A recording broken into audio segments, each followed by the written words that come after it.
Hello everybody, my name is Marco and today I'm here to show you how to operate the EM9580 Plus Touch.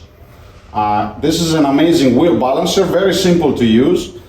We have seen how to put the machine together. Now we're going to go through some of the components. You have a quick wing nut, will make things much easier.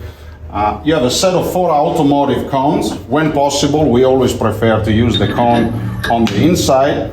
This is spring loaded, and then we can lock the wheel with this cap and the wing nut.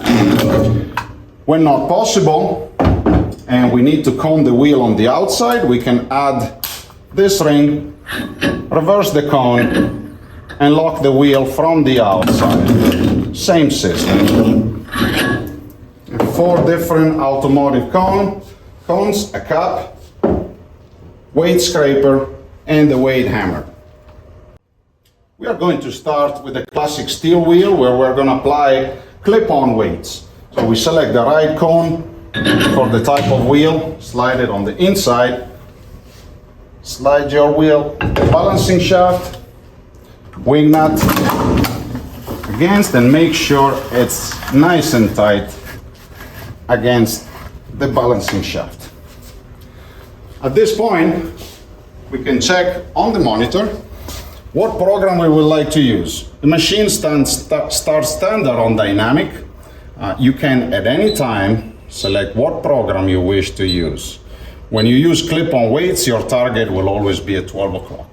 So the first thing you want to do here is to measure the wheel, just the first wheel of the set, and you're going to place this measuring gauge where the wheel weight would go. So in this case, we just go against it, wait for the beep, put it back in home position, and by lowering the hood, this sonar will actually read the width of this tire. It is about a 10-second spin depending on the weight of the wheel. And once that is done, you can raise the hood and the machine will automatically go in position to one of the 2 targets. In this case, it starts from the outside, as you can see, 1 ounce. If you prefer to use grams, you can just press the ounce button and it will change to grams automatically. My weight is at 12 o'clock on the outside. At this point, we're going to go on the outside. Place our clip-on weight in position. Now, by pressing in the center, it will position automatically for my weight on the inside of the wheel. Same thing, try to stay as precise as possible at 12 o'clock. Place your wheel weight and lower the hood for the check spin.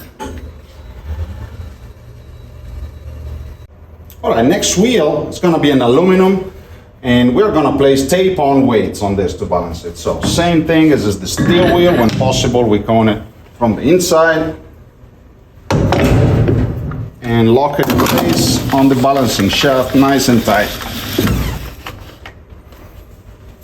You can see on the monitor we were on the dynamic program or clip-on weight. All you have to do for an aluminum wheel is to select the weight placement on the wheel, in this case 2 tape-on weights, and then we will proceed taking the measurement of the wheel.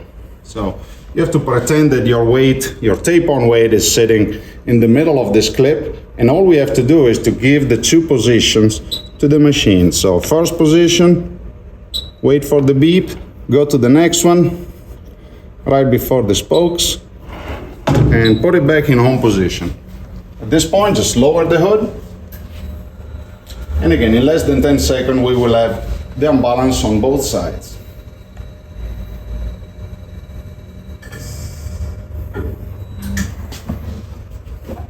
The machine will automatically go to one of the 2 unbalances. Again, when you want to switch between one and another, you can just press in the center, and as you can see, it's moving to the 1/2 ounce on the inside. It is at 6 o'clock now, so try to stay precise on the laser line.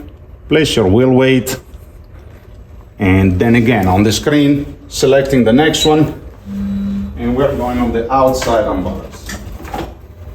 So grab your 175 in this case.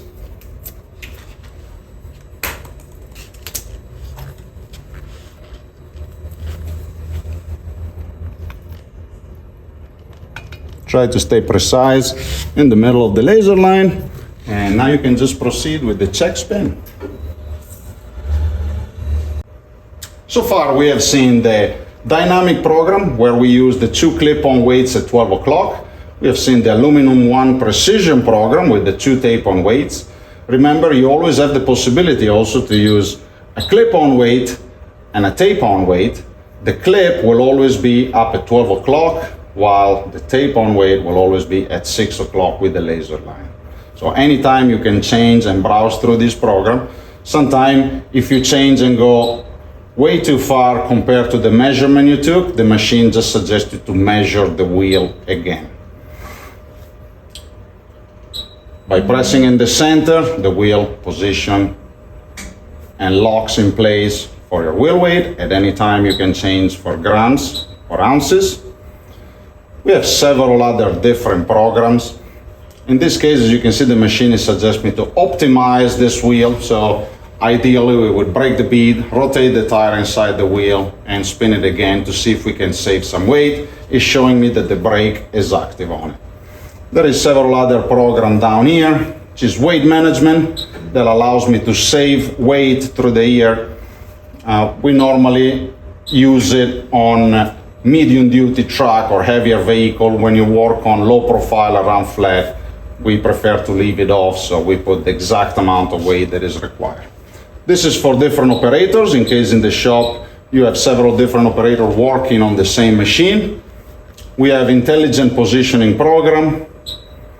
By selecting this program and working on 4 different tires and wheels, the machine will actually suggest you at the end where to place each wheel and tire on the vehicle. This is for the most inexperienced techs that are not sure if putting the worn out tires in the front or in the back. This will help you out, giving you an idea where the ideal position of these wheels would be at the end of the job.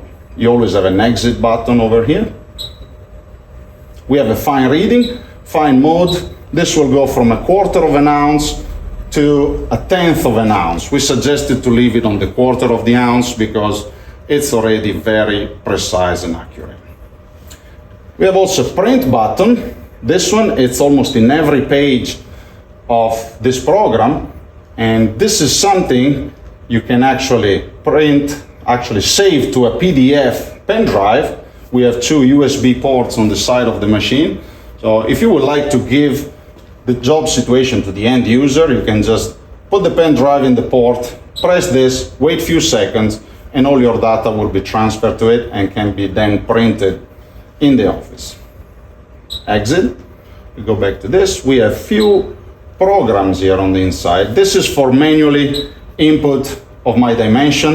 You will not need this unless any component of the machine doesn't work. So normally this is done automatically by that measuring gauge that I show you. We have a diagnostic program. We have optimization, a wheel counter. This is a service program as well as these.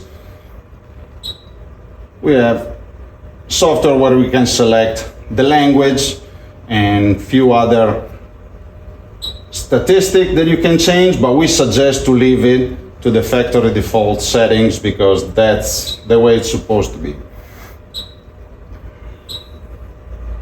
We can browse between motorcycle, vehicle, or special kit, special application. These are all service programs that the end user will not need normally. A very interesting feature on the 9580 Touch is the diagnostic capabilities. So at any time during any spin, we can activate this icon. As you can see, it suggests me to pull out the sonar in the rear cabinet of the unit. This will allow us to measure the radial run out of this wheel. So you can just put that sensor roughly in the middle of the thread of the wheel that you have mounted on the balancer. And at this point, you can lower the hood and have a reading that will let us know if our wheel is within tolerance or not. So if the offset, the radial run out, this is made to detect if there is any flat spot or high spot on the wheel. As you can see in this case, the run out, it's green, tells me there is nothing wrong with this assembly. but you can actually go and see in detail what the issue could be. So this yellow line will read at 12 o'clock on your tire and show you what could be the lowest or the highest spot. So if this line would go out of the tolerance, which is about 1 millimeter, you will actually have red values, and so a suggestion to either replace the tire or possibly you have something wrong with the wheel. Now, this is a useful diagnostic capability where, without going into the specific program, you can have this icon active at any time and see if our assembly is within tolerance or not.